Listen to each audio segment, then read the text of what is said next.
Hello students, my self निधि गुप्ता। तो हम class 8 का चैप्टर मेंसुरेशन कर रहे थे, जिसमें हमने सारे फॉर्मूलाज देखे थे जितने भी थे और जिनकी पॉसिबल डेरिवेशंस थी। मैंने आप लोगों को वो भी कराई थी। आई होप आप लोगों ने ये सब कुछ याद कर लिया होगा। तो अब हम ये देखते हैं कि इन फॉर्मूलाज के बेसिस पे या इन फॉर्मूलाज पे कौन कौन से क्वेश्चन आते हैं और कैसे क्वेश्चन आते हैं। तो हम उसको पहले एक एग्जाम्पल से समझ लेते हैं। फॉर एग्जाम्पल, ये एक पार्क है। ये एक सीमेंटेड एरिया है पार्क में, जो आप लोग यूजुअली देखते ही होंगे। और यहाँ पे ये फ्लोर बेड्स हैं एंड यहाँ पे ग्रास प्लांटेड है। तो मैं यहाँ पे लिख देती हूँ आप लोगों की कन्वीनियंस के लिए, सीमेंटेड एरिया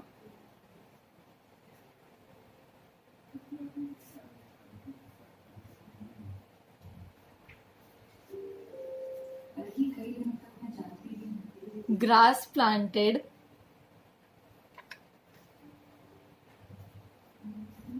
फ्लावर बेड। ये भी फ्लावर बेड है, ये भी फ्लावर बेड है।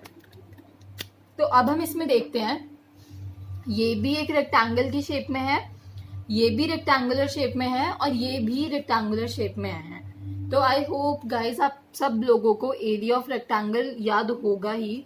तो अब हम इस पे देखते हैं। सबसे पहले हम पार्क का एरिया निकाल लेते हैं, क्योंकि हमें किसी किसी क्वेश्चन में पार्क का एरिया भी पूछ लेता है। चलो पहले इस पे पॉसिबल क्वेश्चंस देखते हैं। First question, area of park. Second question, cemented area. Third question, area of flower bed. Fourth question, area of grass planted. Fifth question,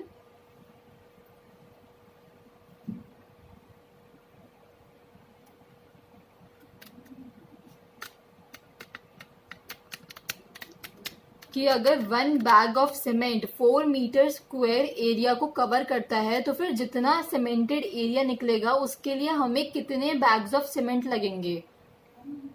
this is the third question, sorry fifth question. Now अब हम इसका answer देखते हैं। First, area of park.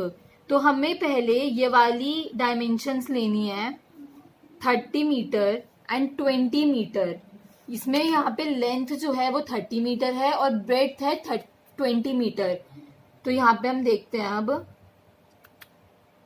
Area of park equals to 30 into 20। यहाँ पे मैंने direct लिख दिया है क्योंकि मैं बोल चुकी हूँ और मैं पिछली क्लास में आप लोगों को इसका फॉर्मूला भी बता चुकी हूँ। 600 मीटर स्क्वायर। और यहाँ पे यूनिट लिखना इज मोस्ट इम्पॉर्टेंट, क्योंकि यूनिट में ही मार्क्स करते हैं और most of the students unit लिखना ही भूल जाते हैं। सेकेंड क्वेश्चन, सीमेंटेड एरिया इसमें हमें निकालना है। तो सीमेंटेड एरिया बस इतना सा होगा। तो फिर इसमें हम क्या करेंगे, area of park minus area of grass land, जहाँ पे मतलब कि ग्रास प्लांट हुई हुई है वहां का एरिया अगर हम माइनस कर देंगे तो डायरेक्टली हमारा निकल जाएगा सीमेंटेड एरिया। तो अब हमें यहाँ पे देखना है कि यहाँ पे 1 मीटर का गैप दिया हुआ है यहाँ पे। तो इसका मतलब कि यहाँ पे भी 1 मीटर का गैप है, यहाँ पे भी 1 मीटर का गैप है और यहाँ पे भी 1 मीटर का गैप है। इसका मतलब कि अब हमें 30 में से 2 मीटर्स माइनस कर देने हैं, इधर का भी 1 मीटर और इधर का भी 1 मीटर। तो यहाँ पे 28 मीटर हो गया इसकी जो बाउंड्री हो गई, और इसकी 18 मीटर हो गई। लिख लेते हैं हम यहाँ पे area of cemented part equals to area of park minus area of grass land. तो एरिया ऑफ पार्क हम निकाल ही चुके हैं 600 मीटर। अब यहाँ पे एरिया ऑफ ग्रासलैंड क्या होगा, -28 इंटू 18 मीटर स्क्वायर।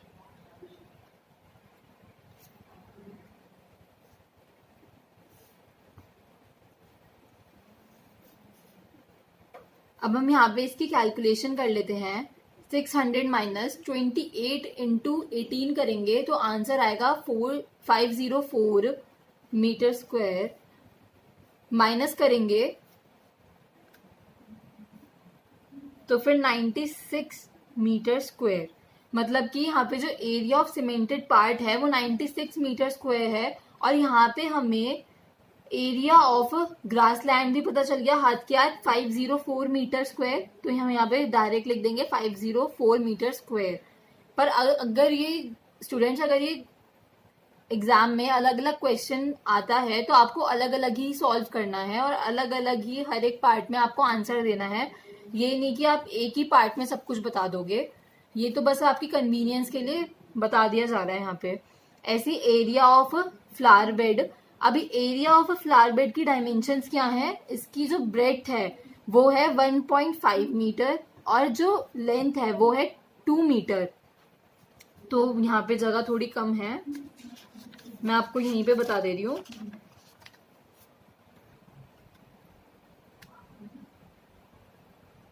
तो हम यहीं से स्टार्ट करते हैं ये कि area of flower bed, area equal to length into breadth. यहाँ पे भी हम वही फॉर्मूला लगाएंगे। मैं फॉर्मूला स्टूडेंट्स इसलिए बार बार रिपीट कर रही हूँ ताकि आप लोगों को वीडियो के टाइम पे ही याद हो जाए, बाद में आपको फॉर्मूला याद करने के लिए इतना ना रटना पड़े, आपको कुछ ना करना पड़े, इस वजह से 1.5 into 2 that is 3 metre square. Okay, now last question, fifth. 4 metre square से 4 मीटर स्क्वायर एरिया कवर हो रहा है 1 बैग ऑफ सीमेंट से। तो फिर हमें 96 मीटर स्क्वायर एरिया कवर करने में कितने बैग्स ऑफ सीमेंट लगेंगे। अब हम यहाँ पे देखते हैं, इसका एक फॉर्मूला होता है स्टूडेंट्स कि number of cement bags equal to area of cemented part upon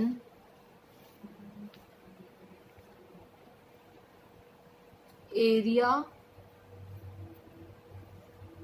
covered by 1 bag, that is 96/4। अगर हम कट कर लेंगे तो पहले 2 से कर लेते हैं। 2 4 8 24 बैग्स वी नीड। तो यहाँ पे स्टूडेंट्स आप लोगों को समझ में आया कि इस पे कैसे कैसे क्वेश्चंस आ सकते हैं, कितने टाइप के क्वेश्चंस बन सकते हैं और हमें उसे कैसे सॉल्व करना है, निकाल उसका एरिया निकाल के या पेरीमीटर निकाल के, जो भी उस क्वेश्चन में पूछा हुआ हो उसे कैसे सॉल्व करना है। स्टूडेंट्स अब हम स्टार्ट करते हैं एक्सरसाइज 11.1 एनसीईआरटी से। तो हम यहाँ पे पहला क्वेश्चन देखते हैं। A square and a rectangular field with measurements as given in the figure have the same perimeter, which field has the larger area. अब इस क्वेश्चन में हमें रेक्टेंगल का और स्क्वायर का पेरीमीटर सेम दे रखा है, स्क्वायर की साइड दे रखी है और रेक्टेंगल की लेंथ दे रखी है। तो हमें एरिया में ब्रेड्थ की भी जरूरत पड़ेगी, ब्रेड्थ नहीं दे रखी, इसका मतलब कि हमें निकालनी पड़ेगी पहले। तो हम स्टार्ट करते हैं, सेम पेरीमीटर से स्टार्ट करते हैं। पेरीमीटर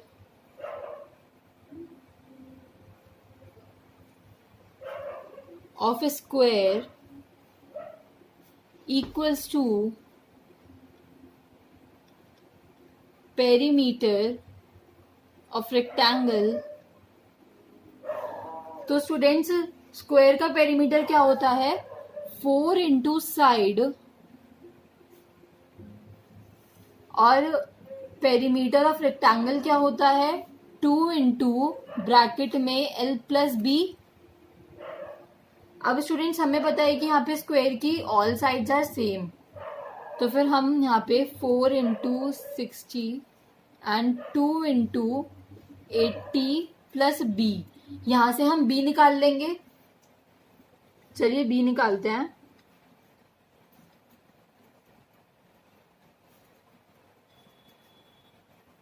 टू को यहाँ पे नीचे ले जाएंगे और फिर कट कर देंगे। 2 into 60 equals to 120 equals to 80 plus B, तो यहाँ पे b क्या हो जाएगा, 120 minus 80, b equals to 40 metre. Students यहाँ पे यूनिट लिखना मत भूलिएगा। तो अब हमारे पास b भी आ गया। अब हम यहाँ पे एक तरफ स्क्वायर का एरिया निकाल लेंगे, एक तरफ रेक्टेंगल का एरिया निकाल लेंगे, तो फिर हमें पता चल जाएगा कि कौन सा एरिया, किसका एरिया बड़ा है। Area of square equals to 4 into 60। तो स्टूडेंट्स 4 इंटू 6 कितना होता है, 24 and 0 as it is metre square.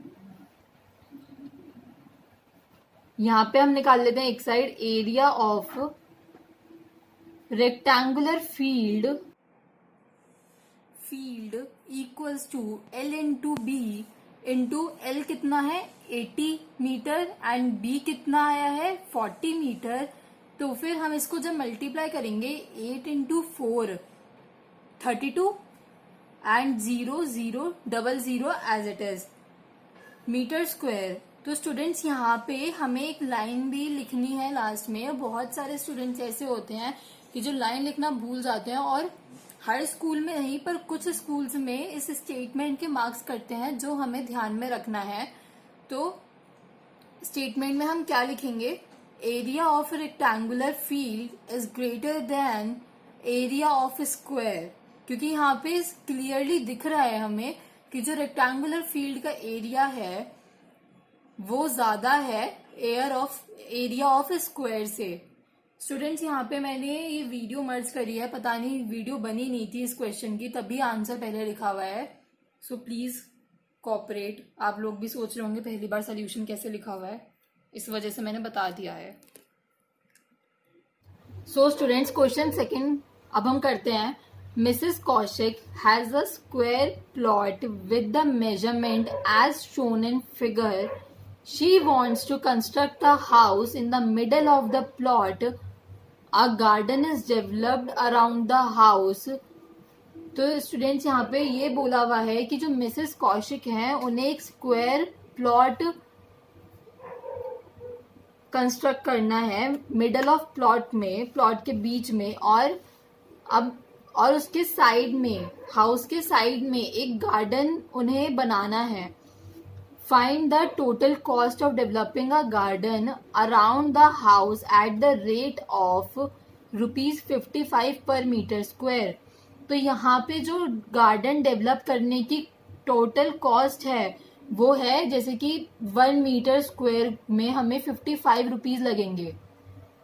तो ये क्वेश्चन स्टूडेंट्स आपको पहले वो जो मैंने एग्जाम्पल आपको दिया था, आपको उसकी तरह नहीं लग रहा कि जैसे यहाँ पे बस पार्क में सीमेंटेड एरिया था और उसकी कॉस्ट निकालनी थी, ऐसे ही यहाँ पे गार्डन है। तो स्टूडेंट्स हम स्टार्ट करते हैं।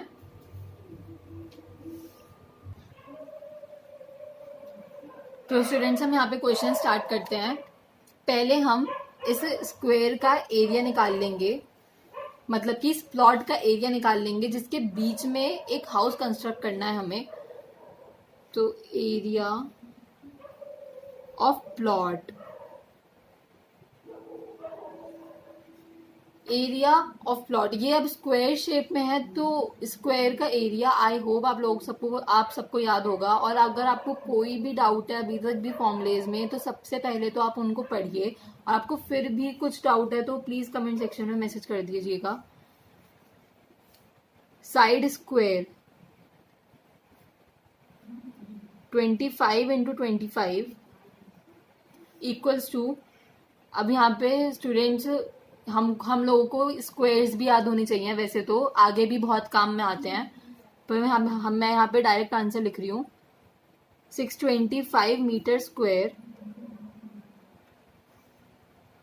Now area of house equals to, अब ये जो हाउस है वो है रेक्टेंगुलर शेप में, तो रेक्टेंगल का एरिया क्या होता है, length into breadth, 15 into 20, that means 15 into 20, 15 into 2 is equals to 30 and 0 as it is metre square. तो अब यहाँ पे एरिया ऑफ गार्डन कैसे निकलेगा, जिसे मैंने आपको पहले भी बताया था आप लोगों को, area of garden is equals to area of plot minus area of house, 625 minus 300 metre square, 325 metre square is the answer. नहीं, अभी ये स्टूडेंट्स गार्डन का एरिया निकला है, पर हमें पर मीटर में 55 से मल्टीप्लाई भी करना पड़ेगा, क्योंकि उसकी हमें कॉस्ट निकालनी है। Total cost of garden is equals to 325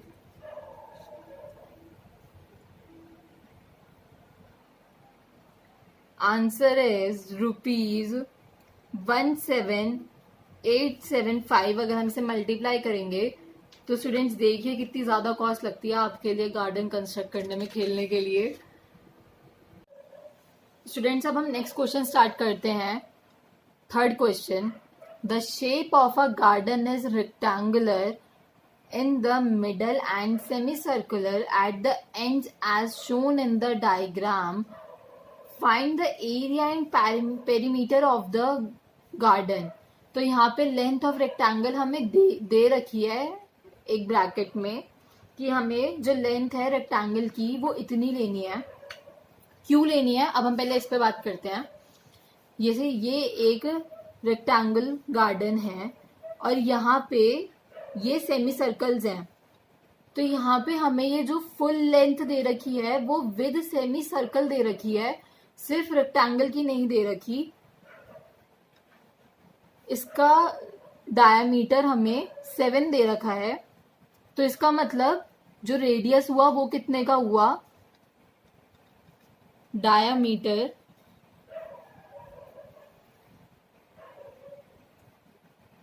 is always twice of radius, remember.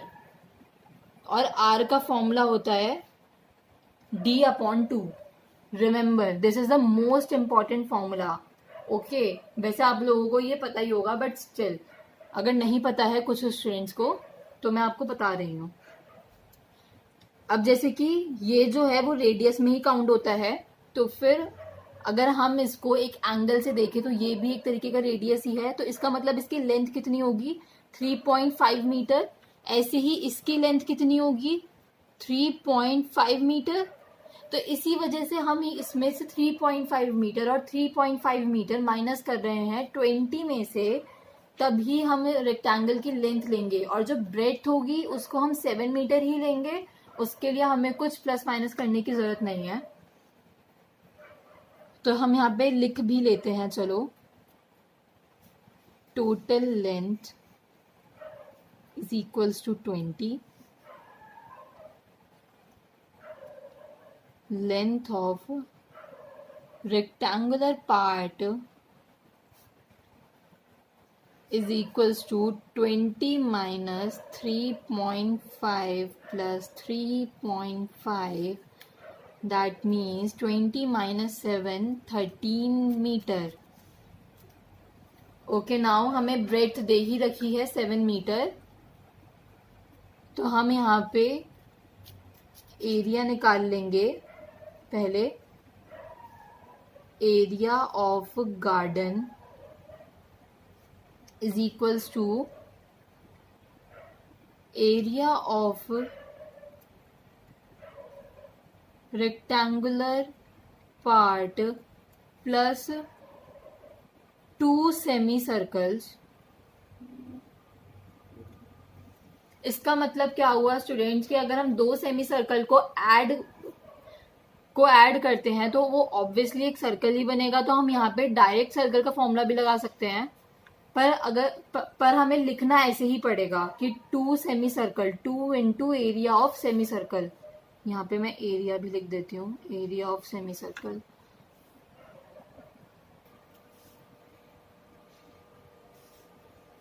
तो हम देखते हैं एरिया ऑफ रेक्टेंगुलर पार्ट। तो यहाँ पे भी स्टूडेंट्स वही चीज आ गई है, length into breath, 13 into 7 plus 2 into, अब सेमी सर्कल का एरिया क्या होता है,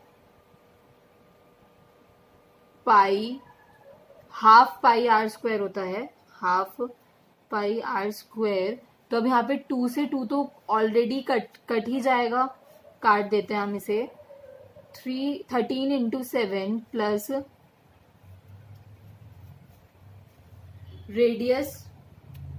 रेडियस क्या है स्टूडेंट्स, 3.5 इंटू 3.5। तो हम यहाँ पे इसको सिंप्लीफाई कर लेते हैं थोड़ा, 5। अब 13 into 7 equals to 91 plus 22 into 5 into 35 into 100।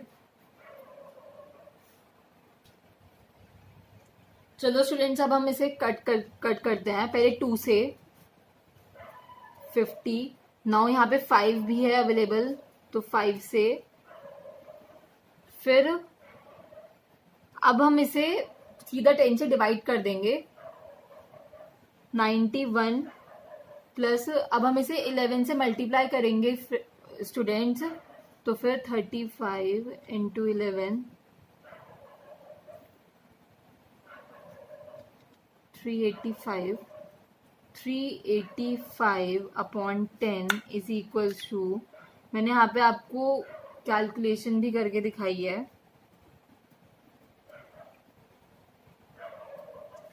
अब ऐड कर देते हैं, 129.5 metre square is the answer. अब ऐसे ही सेम प्रोसीजर पेरीमीटर के लिए है। मैं आपको ये सजेस्ट करूंगी कि पेरीमीटर आप लोग खुद से ट्राई करेंगे, जब हम 2 क्वेश्चन ऑलरेडी कर चुके हैं तो, और अगर कोई डाउट है तो कमेंट सेक्शन में मैसेज करें। अब इस क्लास को हम यहीं पे ख़त्म करते हैं, और मैं अभी जो हमारे साथ एक सर पढ़ा रहे हैं उनकी वीडियो के नीचे कमेंट आया था कि बोर्ड पे पढ़ाएं, तो अभी 1-2 क्लास तक या फिर इस वीकेंड के एंड तक शायद बोर्ड अवेलेबल हो जाए तो हम लोग उस पर पढ़ाना शुरू कर देंगे, पर जब तक प्लीज़ मैनेज थोड़ा सा।